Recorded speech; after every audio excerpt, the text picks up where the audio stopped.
XCOM is a tactical squad strategy game about missing shots, sacrificing rookies for the cause, and unfortunate grenade placements. It's a two-layer game with both a command and tactical portion you use to fight off an alien invasion. You do so by intercepting their sources, sending your goons, and tasing them into submission, only to lose your entire squad on the next mission by discovering the unusual reproductive cycle of chrysalids. Welcome, Commander, to Franchise Reviews. We'll cover development, we'll cover lore, we will cover mechanics. Now buckle up, rookie, because on this ride there are no save reloads and the only difficulty is impossible.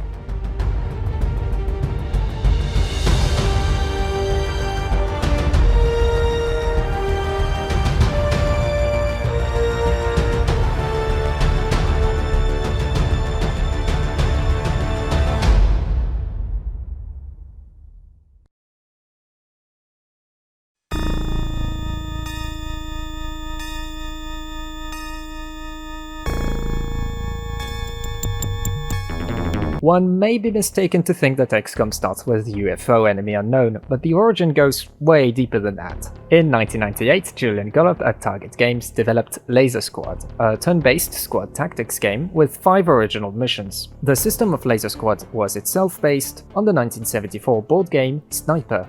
With his brother Nick, Julian wanted to create a sequel to Laser Squad, but with an isometric style. They made a deal with Microprose, the makers of Civilization, and after a lot of back and forth, Laser Squad 2 turned into UFO Enemy Unknown, as a two-layered squad tactics game released in 1994. The artistic style of UFO was closer to a comic book feel than the more modern games, and had a different approach with larger squads and multiple base tactics. But where does the name XCOM chime in? Well, like everything British going to the US, it gets the Harry Potter treatment. That is, that the British keep that colonial sentiment that Americans are simply unable to understand fancy words like philosophical stone. Therefore, the name was changed to XCOM UFO Defense for an American release, a name that will imply that you are to defend from UFOs. The success of UFO Defense was such that Microprose wanted a sequel within the next 6 months. Well, you can imagine the reaction of the Gallup brothers. They said it was literally impossible, except if all they did was to make a reskin. Microprose responded with,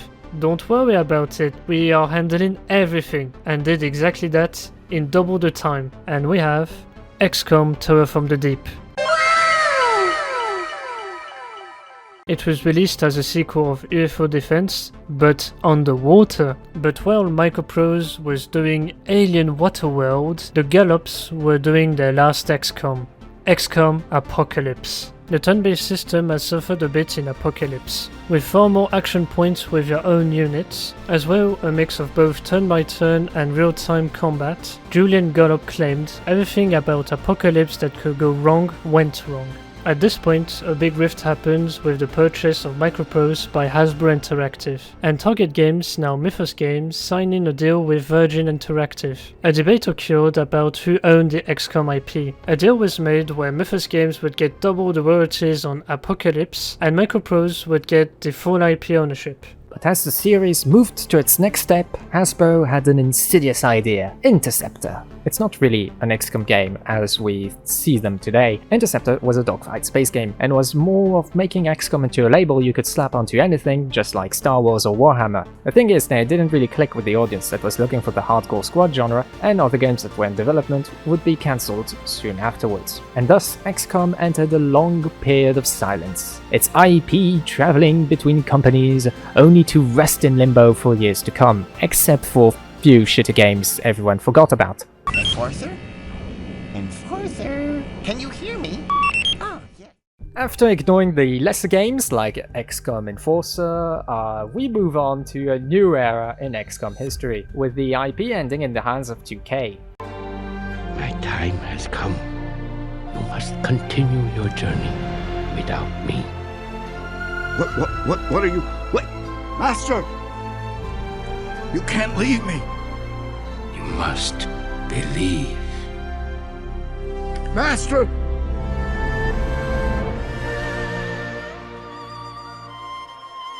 2 new XCOMs were being developed in quick succession, starting with XCOM, later The Bureau, in the hands of the makers of BioShock. The game went through a troubled development, with the original idea being to photograph aliens during an idealized version of the 1950s, and transitioned into a third-person squad real-time shooter. There are multiple prototypes, and the head designer of the project changed 3 times. The release date was so pushed back it would release a year after Enemy Unknown, despite being supposed to introduce the return of the franchise around 2010. 2012 saw the release of world-acclaimed XCOM Enemy Unknown under head designer Jake Solomon at Firaxis Studio. Its team was comprised of around 50 to 60 members, and the project was considered very big budget. The original prototypes were much closer to a straightforward remake of UFO, but was refined and readjusted into the more final form we have today. XCOM Enemy Unknown is the first Firaxis game to not feature the name of Sid Meier. A year later, Enemy Within was released as an expansion pack for XCOM.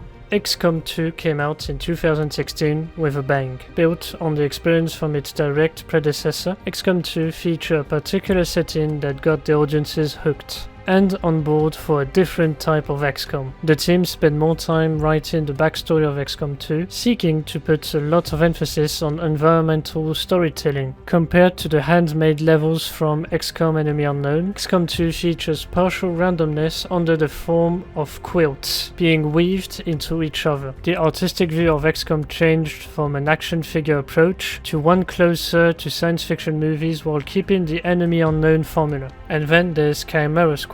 Smaller than its bigger brothers, XCOM Chimera Squad is more of an experiment than a full XCOM game. Developed by a smaller team of XCOM 2 devs, it didn't involve Solomon. The main driver of the project was to try new storytelling and strategic gameplay techniques that would have been difficult to implement into XCOM 2 or even Enemy Unknown. Its small size doesn't make it any less difficult or any less engaging. It's made to challenge experienced players, but mostly to bring in new fans. Think of it as a playground in preparation of what XCOM 3 might have in store.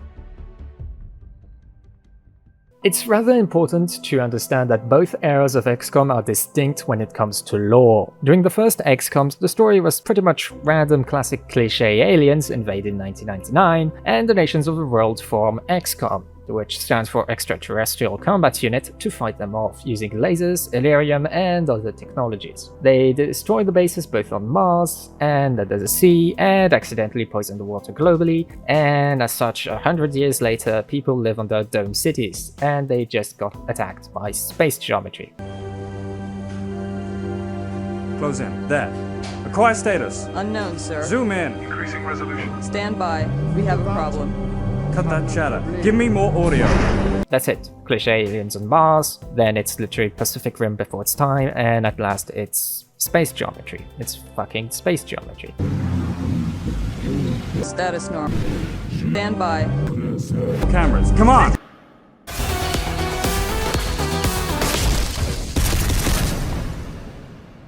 That's it. That's the old XCOM lore. Are you having fun? I'm having fun. The newer XCOM games have gone tabula rasa on the lore, restarting everything all over. The year is 1969. Nice. And the outsiders have come to invade Earth. They are refugees from space Syria and seek a new planet to inhabit. Unfortunately, that sweet blue ball turned out to no longer have any dinosaurs. As such, the Bureau, an American division made in case of a Soviet occupation, was activated instead to defend against the outsiders. The Bureau happily renamed itself XCOM and has 3 different endings as to how they take care of things. The whole shebang is classified, documents are blacked out, and case closed until 2015, where Death Row and their subordinates start invading Earth. Why are they invading? They want humans. They just want them. The Ethereals you meet are failures who couldn't ascend to a higher plane of existence, unlike the other Ethereals you see in the Bureau. It is hinted that they are fleeing from a big-ass enemy we don't know anything about, so they just wanted to use humans who have the gift, psionic powers, and turn them into hosts for their mind, making them the ultimate warrior against whatever they're scared of. XCOM is reactivated by the Secret Council of World Nations, with a faceless, bald man with the most badass voice ever as their head. Hello, Decooters. The Huggy Wuggy Council you once knew is no more. Its membership have all sworn loyalty to the Boomer administration. You are the commander of this new XCOM force and have to go around commanding stuff. You fight the alien incursion until they actually find your base. You fend off the attack, and despite your losses, you are fine, and even better. The alien Uber Ethereal just came into town. Soon, you will topple their entire empire in a single...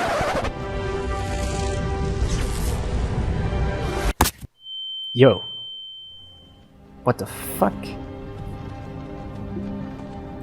Hey, you. You're finally awake.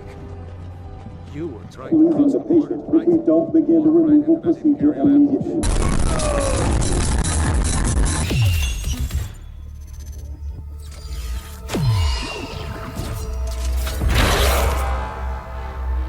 I've managed.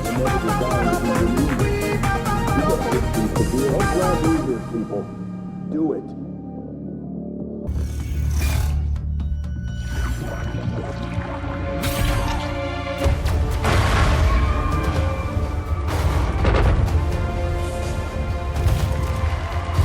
You have lost.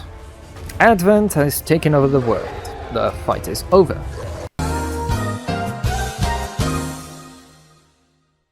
Now that the aliens have replaced your favorite pizzeria with Advent's galactic vegan burgers, you will have to live without your favorite fast food to make you obese.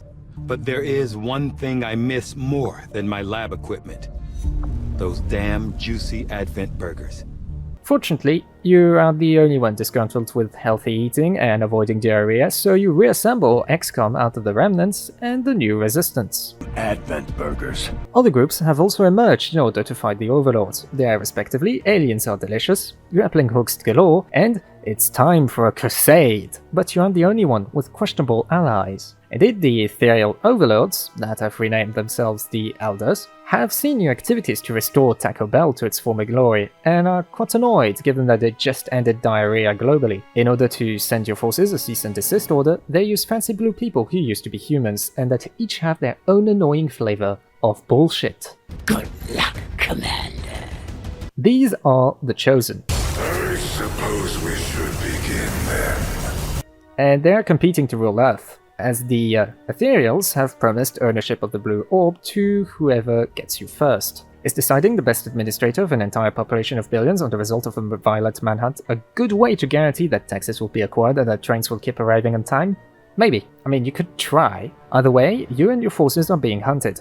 More than this, the Ethereals have their Avatar project, and given the intel we have, it doesn't look like a sequel to The Last Airbender. In fact, it looks more like genetic experimentation to make a fitting vessel. A bit like you would make a brand new car, except the car is made out of dog. As the commander, you fight off the government terrorist style by blowing up buildings, sabotaging rail lines like Lawrence of Arabia. No! What? No! I did the wrong thing, Joe! And rescuing specialists with a paperclip operation. Just because you helped a genocide shouldn't mean you don't get to be not only forgiven, but promoted as well. The smaller DLCs grant you a little bit of backstory about where the hell the other dudes from the other XCOM went, and I don't want to spoil anything about that just yet. The only thing I have to say is that you're going to have the best unit ever. I'm a giant robot. What's your excuse? Can't kill me. Bow before the alien-killing world champion. Oh, how I adore serving XCOM. Wait, what's happening? And you meet a lot of snakes. With your team assembled and the three Smurfs' asses kicked, you're ready to face down the F-Rolls and kick them off this world once and for all. So, peace is restored, life is well, and now you direct a police force. But not any police force, an XCOM police force if you prefer, known as Chimera Squad. You investigate a terrorist attack that killed the Mayor Nightingale of City 31. The investigations lead you to follow the tracks of three criminal organizations, but it all seems so strange, as if there was something else in the shadows, pulling the strings. You must find whoever did this. Following a more linear and controlled story than the other entries in the series, Chimera Squad is very much like a comic book, and every step on the way is filled with clues. All the XCOM games share a common set of rules and mechanics that gives them their unique feeling. They are movement, cover, shoot, abilities, and line of sight for the tactical side of the game. And for the command, It's money management, base building, research, and troop management. All of those mechanics are what make the XCOM games so special. The games are really two combined genres. The big difference between the original games and the newer ones is the scale of the management. The original games give you the freedom to build multiple bases, to choose what each base will be doing. You can have an entire base producing weapons to then resell them to other entrepreneurs, and you can have multiple strike teams defending different parts of the world. In the newer games, you only have one base. Most of your money will be given by governments of the world that you've protected from the aliens. You can only have one strike team. That means that you will have to choose who can't have access to your protection plan. If you don't want to deploy in Brazil because there have been bad taxpayers, you can. Nobody will stop you, except the aliens, I guess, or something. In this manner, the new XCOM games has a simpler management part, but focuses more on the reality that you can't save the world. Your Avenger-style squad ain't everywhere, so be ready to open your wallets, because those shiny new guns won't fund themselves. In the originals, you were the commander of a global organization, so your forces are bigger and expendable by result. For the tactical aspect, both sagas have similar mechanics, but they don't have the same philosophy behind it. In UFO Defense, as soon as you leave the ship, you can get instantly shot from the middle of nowhere, and you can shoot wherever you want on the map. You will find yourself trying to guess where the enemies are by simply watching from where the gunfire is coming from. In the newer titles, you can't anymore shoot wherever you want. The shooting is entirely based on the line of sight of the characters. And you don't have anymore a squad of 20 soldiers under your command. Now you're dealing with a squad of 6 people max. They act like an elite force, and those soldiers can be totally customizable unlike UFO Defense. In a way, Enemy Unknown can be compared to the movie Expendable, and UFO Defense can be compared to Save Private Ryan. One is a Marvel style of movie, and the other is more like a war movie. UFO Defense is cold, and makes you feel like you're going to have a rough time saving the world, and many sacrifices will have to be done. And the reboot makes you feel like you're in an elite team that has lived many crazy adventures to save humanity, and everybody, or almost, will make it. The reboot has also brought a myriad of new visions on XCOM mechanics. The old time units were abandoned in favor of a 2 action point system. Soldiers acquired a class system with unique abilities. Those classes have lost in versatility. Going forward, but have gotten a lot more strategic value. Compared to older games, you treat your soldiers less as the pawns of the Soviet Union,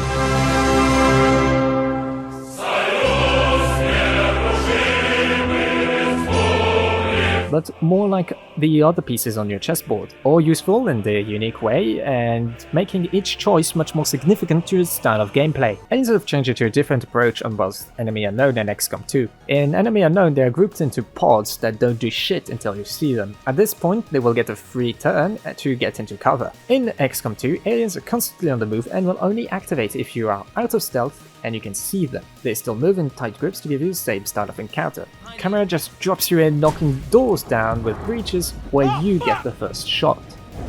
Motherfucking 1 point. Fucking XCOM! Fuck!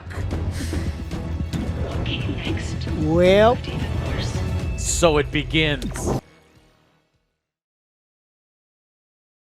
XCOM has a very particular recipe of command tactics that is unique. In recent years, there have been a lot of newer, separate games emerging under the label of XCOM Lite, such as Theonauts, that takes inspiration from the original UFO, or Phoenix Point, a game by the OG Julian Gollop returning to the scene with his vision of what XCOM could have been, or even Mario Rabbids. As the fanbase for the genre grows, there is still a lot of innovation surrounding XCOM likes. In an interview at EGX, Julian Gollop and Jake Solomon remarked that although the tactical squad-based portion of the games have reached a point of almost perfected style, the strategic portion is always significantly different from game to game. There isn't a fixed command layer, as it changes from narrative to narrative and its interaction with the tactical part are always in flux. As Firaxis seems to near a chapter closure on the possible XCOM trilogy, we might see a heritage of XCOM likes emerge to build a new market of turn-based squad tactics.